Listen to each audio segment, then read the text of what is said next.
Bom, na linha conosco, a secretária de Educação do Estado do Rio Grande do Sul, Raquel Teixeira.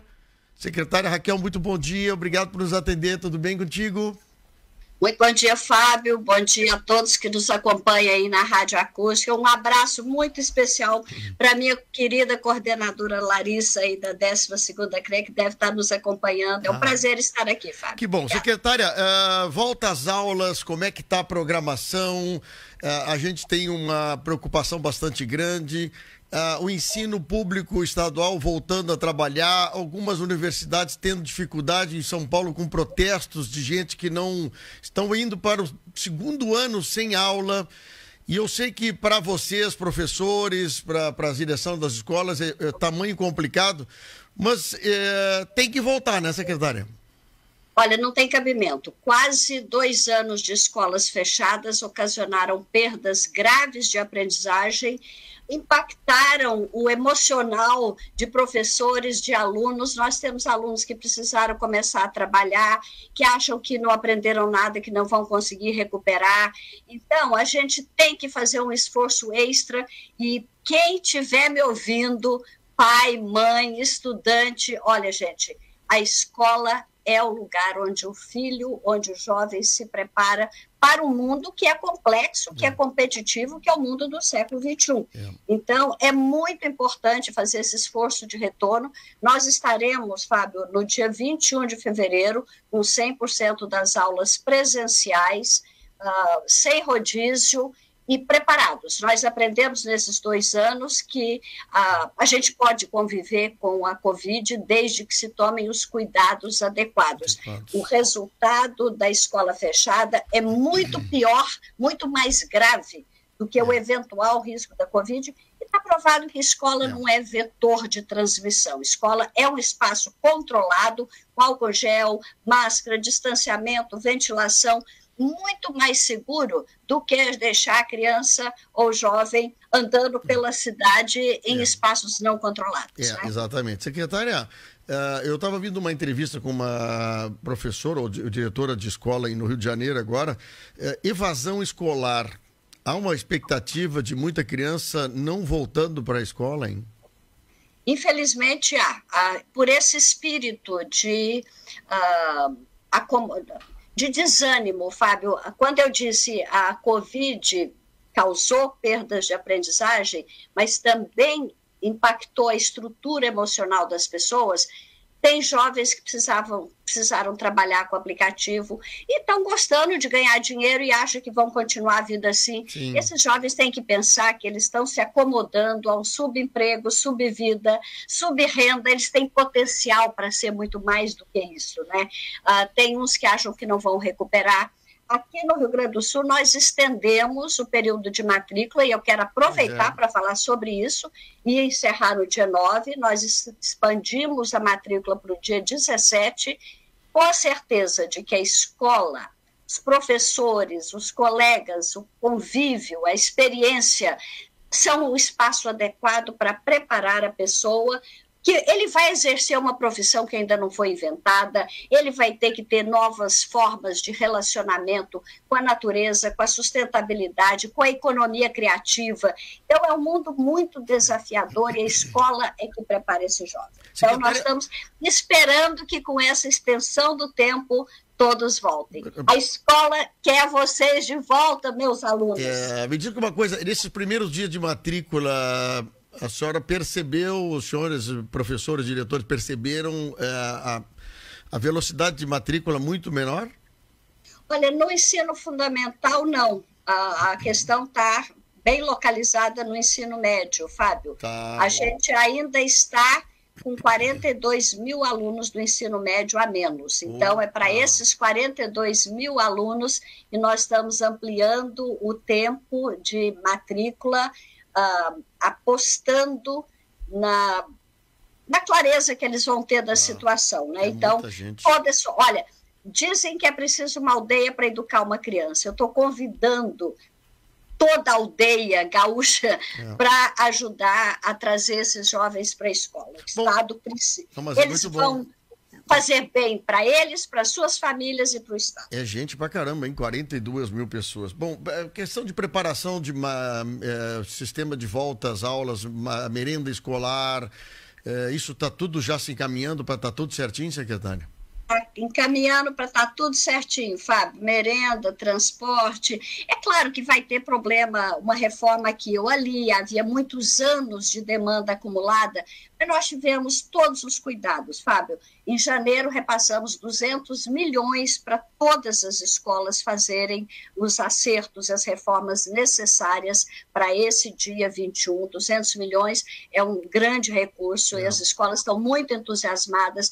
Nós aumentamos 166% a cota estadual do repasse da merenda para ter uma merenda melhor para os nossos alunos. Nós aumentamos em 30% o recurso para o transporte escolar. Então, nós estamos tomando todas as providências para que o retorno seja bastante vitorioso no dia 21. Ô, secretária, eu tenho 2 assuntos aqui que são assuntos que me chamam a atenção. Se a senhora me der uns minutinhos, a gente fala um pouquinho mais. Eu, segunda-feira, falei com a deputada Luciana Genro, que está entrando com um pedido para fazer uma audiência pública aí na Assembleia sobre a questão da alteração do plano curricular dos colégios, aí das aulas. É um plano que já foi decidido há alguns anos atrás e agora começa a valer a partir desse ano. Eu vou lhe ser muito franco, depois da aprovação da alteração de curricular, a gente não mais conversou sobre isso aqui na rádio, a gente não ouviu mais gente discutindo, e a deputada pediu uma palavra para bater um papo conosco, e ela levantou isso, e foi ótimo que essa semana, conversando com a senhora, ao longo desses anos, qual a preparação que houve do Estado do Rio Grande do Sul para adequar o currículo para os próximos anos? Eu, sinceramente, lhe confesso, eu não vi movimentação sobre isso. Olha, eu agradeço a oportunidade. Desde 2013, esse assunto vem sendo discutido no Brasil. Em 2015, começou uma enorme movimentação da Base Nacional Comum Curricular. Em 2017, foi aprovada a Lei da Reforma. Em 2018, o Conselho Nacional de Educação aprovou o novo currículo e os estados tiveram 2019, 2020 e 2021 para se prepararem, para começarem obrigatoriamente agora em 2022. E no Rio Grande do Sul houve sim movimentação, Fábio. Em 2017, quando foi promulgada a lei, o número de aulas do ensino médio, a gente está falando aqui da reforma do ensino médio, o Rio Grande do Sul oferecia 800 horas anuais de aula, passou para 1.000 horas anuais. Então, em decorrer, que a lei fala em 1.000 horas para expandir até 1.400. Então, o Rio Grande do Sul já fez uma primeira alteração. O Rio Grande do Sul teve 264 escolas que fizeram um piloto do novo ensino médio, e eu não estou falando nem de quando eu estava aqui, mas de movimentação que já aconteceu. O ano passado, o próprio Conselho Estadual de Educação, antes de homologar esse novo currículo, que aconteceu em outubro do ano passado, fez audiências públicas, 22 instituições se credenciaram para participar do processo, toda a sociedade foi convidada, e mesmo o ano passado, nós já começamos essa formação. Existe uma área nova que chama projeto de vida. E o aluno vai aprender a se auto-reconhecer quais são seus sonhos, como é que ele tem que se preparar para isso. Isso é uma novidade. Então, os professores da rede estadual, Fábio, estão fazendo curso de formação em projeto de vida. Tem uma outra novidade que chama Mundo do Trabalho, porque a educação técnica e profissional agora é parte integral da formação do ensino médio, é uma das opções. Então, os professores estão fazendo curso de formação sobre o mundo do trabalho desde o ano passado. Uma outra área, cultura digital, tecnologias digitais, estamos fazendo essa formação. Nós fizemos um seminário de 6 horas de duração em dias diferentes, o ano passado, foi seminário estadual sobre o ensino médio. está na TV Seduc, no YouTube, no nosso site. Eu convido a todos a assistirem esse seminário, porque ele esclarece todas as dúvidas, o que é itinerário formativo, o que é projeto de vida, como é que vai ficar o Enem depois da mudança do ensino médio. A própria presidente do Conselho Nacional de Educação que foi a nossa convidada. Então, o Rio Grande do Sul está tão ou até mais preparado do que todos os professores do Brasil. E, é claro que é uma mudança profunda, você deixa de trabalhar com disciplina e passa a trabalhar com área de conhecimento. Agora, é uma oportunidade única de atualizar a escola para esse mundo complexo, integrado, competitivo, em que você tem que exercer o protagonismo, fazer escolhas, saber usar dados e evidências para fazer escolhas adequadas. Essa é a característica da mudança para atender o mundo, Fábio. Não adianta você oferecer uma educação que não esteja alinhada com o espírito do tempo. Ela será obsoleta. Concordo plenamente. Eu me digo uma coisa, o recurso humano usado para essas novas áreas que serão colocadas no ensino médio, o recurso humano é o mesmo professor que hoje está sendo reciclado para poder dar essas aulas, é isso? Olha, o projeto de vida, por exemplo, qualquer professor de qualquer área pode se qualificar para ser professor de projeto de vida. Pode ser de física, de educação física, de geografia, porque tem mais a ver até com atitude do que com conteúdo específico, né?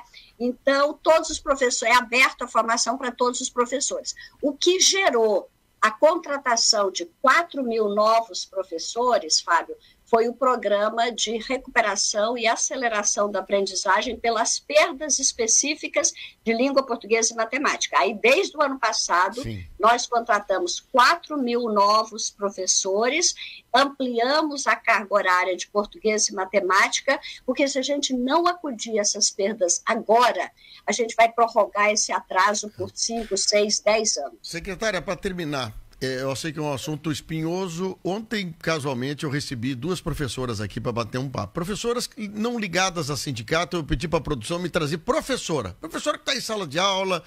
Veio uma professora aposentada e uma professora com 33 anos de atividade em sala de aula, com 2 matrículas no estado do Rio Grande do Sul. Me trouxe os contra-cheques, me deu a liberdade de olhar e reolhar os contra-cheques dela.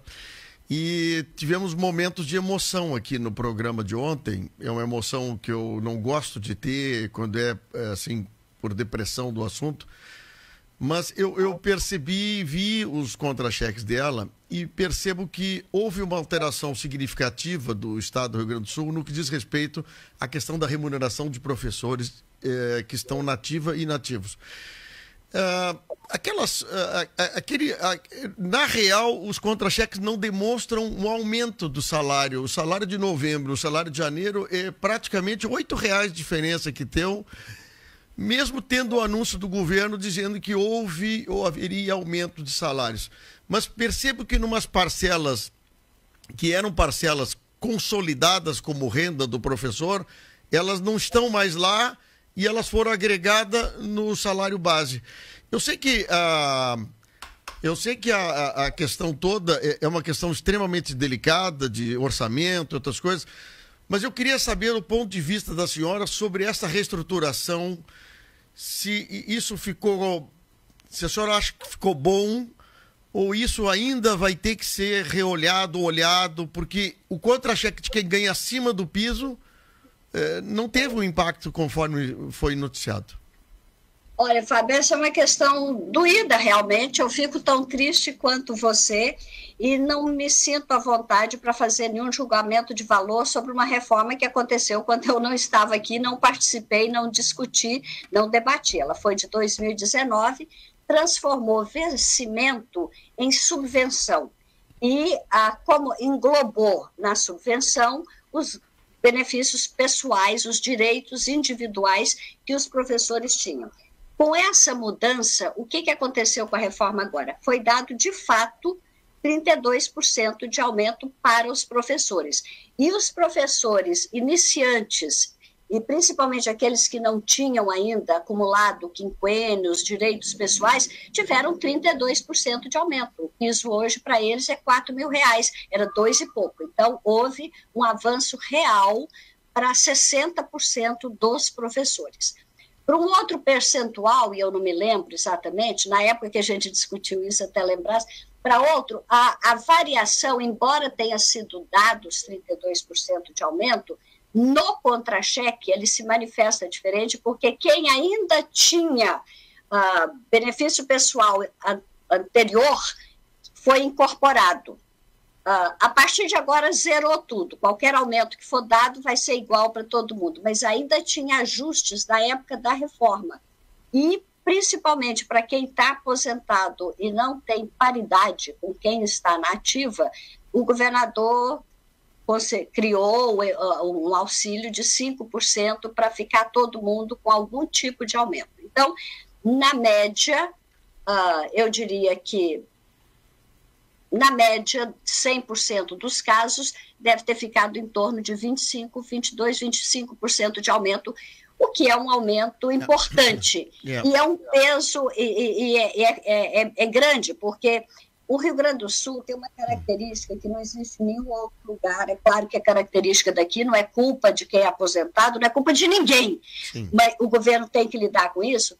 Para 50 mil professores em atividade, nós temos 110 mil aposentados. Sim, então, é um desafio você manter o ajuste fiscal com reconhecimento justo e merecido dos profissionais da educação. Eu choro junto quando eu vejo esses contra-cheques. Eu imagino vocês que... A senhora hoje está de secretária, mas eu ontem tive a opção de olhar o contra-cheque do professor.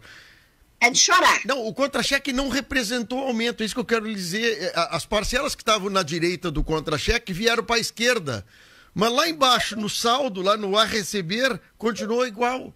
Então, eu estou lhe colocando... É o que eu falei, o vencimento virou subvenção. Eu sei. Agora, deixa eu aproveitar e falar o seguinte.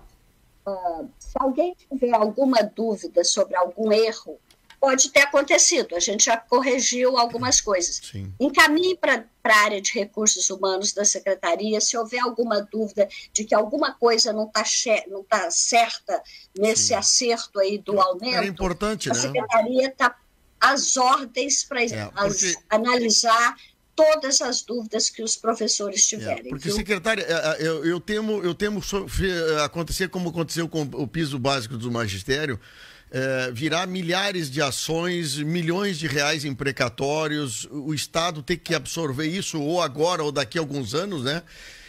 E é uma coisa que não se quer isso, né? Quer dizer, se quer que o professor ou quem quer que seja receba as coisas no mês seguinte, né? De acordo com a lei, o Rio Grande do Sul está bem dentro da lei, viu? Sim. Esse aumento de 32%, em termos de legalidade, o Rio Grande do Sul não terá grandes... acho que não vai ter problema. Pode ter um ou outro erro, né, individual. Agora, legalmente, há uma cobertura, o que não tira a pena que a gente fica de ver um professor que trabalhou a vida inteira, que dedicou a sua vida e que tem uma retribuição tão pequena no final para uma tarefa tão essencial desenvolvida ao longo da vida. Né? A gente tem que mudar a cultura de valorização. E não adianta falar que é o governo que não valoriza. A sociedade precisa valorizar mais o professor. E valorização, Fábio, não é só pagamento. Valorização é reconhecimento, respeito, não fazer piadinha desairosa, condição de trabalho. É por isso que, como secretária, eu luto tanto para mandar 200 milhões para a escola, para melhorar a merenda, para melhorar a formação de professor, para eles se sentirem mais aptos a dar as aulas com tantas mudanças. Então, é um conjunto de ações que governo e sociedade juntos têm que desenvolver para valorizar o professor. Mas ótimo a gente novamente bater um papo contigo, Raquel. Muito obrigado pelo carinho de atender a Acústica FM. A gente volta a conversar a qualquer outro momento sobre outras pautas e estamos sempre à disposição de vocês, tá bem? E eu também, Fábio. Quem exerce cargo público tem a obrigação, inclusive, né, de dialogar, de prestar contas. Sempre que possível, eu estou às ordens. Muito obrigada a todos. Uma boa sexta-feira e o final de semana. Muito bem, obrigado, secretária de Estado.